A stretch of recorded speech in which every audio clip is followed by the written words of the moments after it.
Good morning, at last, and welcome to Industry Hall Residential Art Centre's Facebook page and our live stream of classic children's literature.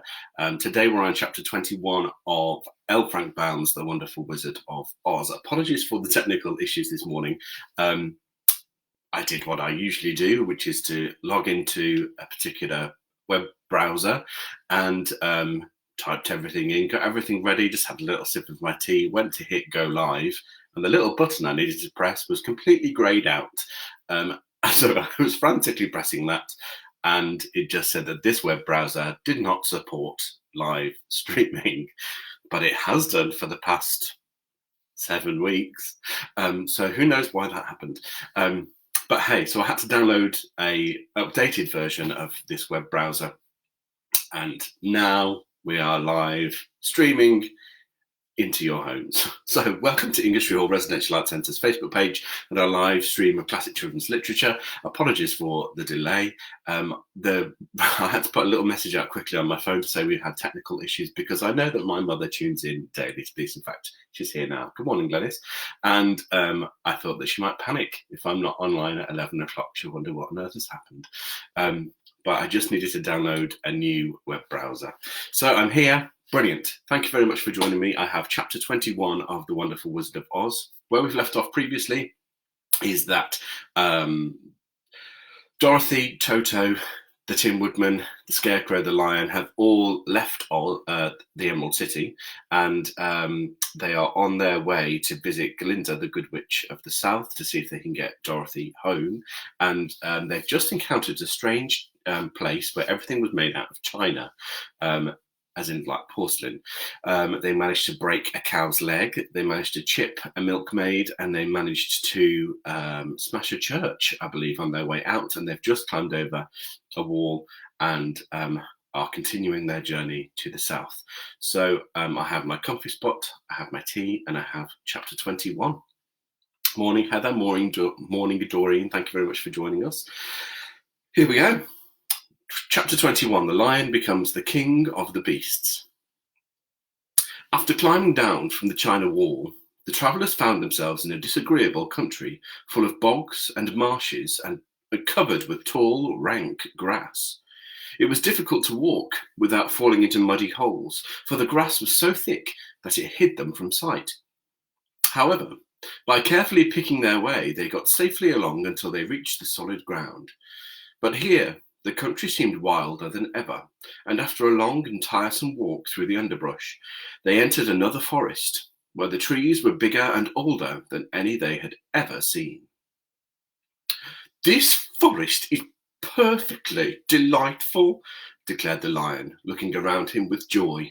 "Never have I seen a more beautiful place."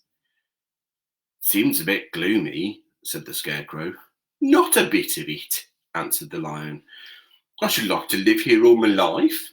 See how soft the dry leaves are under your feet and how rich the green moss is that clings to these old trees. Surely no wild beast could wish a pleasanter home." "Perhaps there are wild beasts in the forest now," said Dorothy.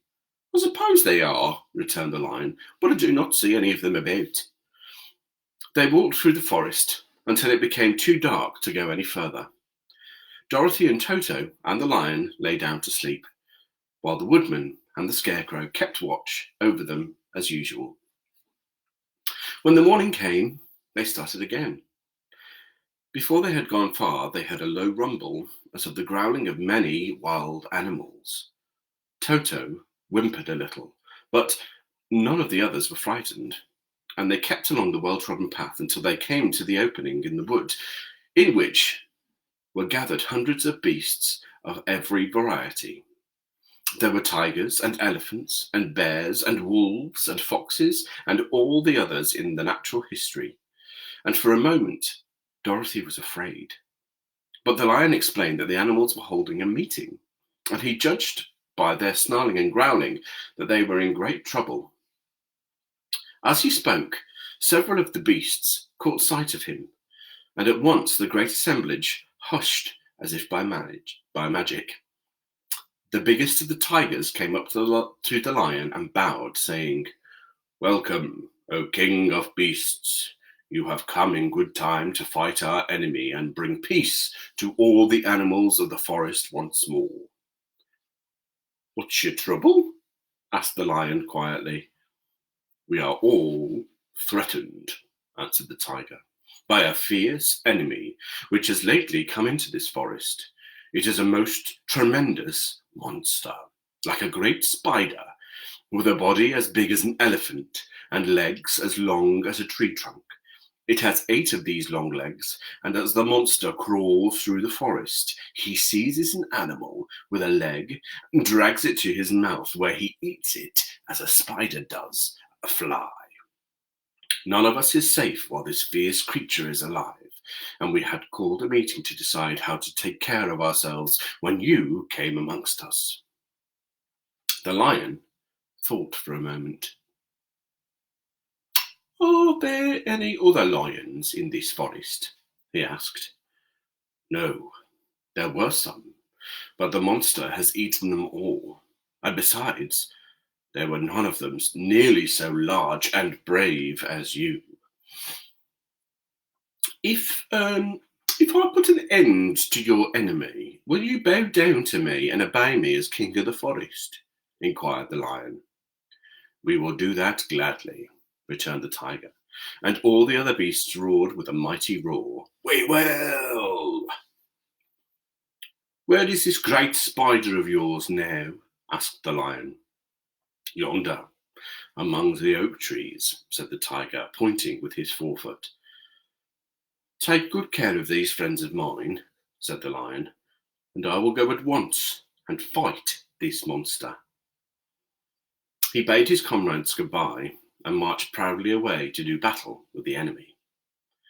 The great spider was lying asleep when the lion found him, and it looked so ugly that its foe turned up his nose in disgust. Its legs were quite as long as the tiger had said, and its body covered with coarse black hair. It had a great mouth with a row of sharp teeth a foot long, but its head was joined to the pudgy body by a neck as slender as a wasp's waist. This gave the lion a hint of the best way to attack the creature. And as he knew it was easier to fight it asleep than awake, he gave a great spring and landed directly upon the monster's back. Then, with one blow of his heavy paw, all armed with sharp claws, he knocked the spider's head from its body. Jumping down, he watched it until the long legs stopped wiggling, when he knew it was quite dead. The lion went back to the opening where the beasts of the forest were waiting for him and said proudly, "You need fear your enemy no longer." Then the beasts bowed down to the lion as their king, and he promised to come back and rule over them as soon as Dorothy was safely on her way to Kansas. So it's a very short chapter today. That concludes chapter 21 of The Wonderful Wizard of Oz. Join me tomorrow for chapter 22, The Country of the Quadlings. So we are very much near the end of our tale. I have got some plans for what we're going to be doing after The Wonderful Wizard of Oz is finished. And I think we're going to be finishing it on Wednesday. So we've got chapter 22 tomorrow, and then chapters 23 and 24 on Wednesday. And then I think we'll be beginning another story the following Monday. But stay tuned on Thursday to find out what that is. So thank you very much for joining me. As ever, there's a whole raft of other activities that you can be doing that have been produced and supplied by all of our education centres. So there are things like art projects that you can take part in. I've had some wonderful messages yesterday from people sending us photographs of their artwork, so I'll be displaying some of that this afternoon. And so there are art projects you can take part in. There are music projects with links to free apps that you can download to compose your own music. There are projects that you can be making in the outdoors, like building shelters, toasting marshmallows, making wands out of twigs and sticks. And there are things that you can do in the home, such as build blanket forts, etc. And you can find all of these resources in one handy place, which is on our website at www.sandwellresidentials.co.uk/@-home. So if you can visit that website, you'll find all of those resources. There is a link in the description of this video to that as well. So thank you very much for joining me today. Thank you very much for getting in touch with all of your artwork that you've been creating as well. Join me tomorrow for the next chapter. But in the meantime, stay home, stay safe, and stay creative. And I'll see you then. Bye.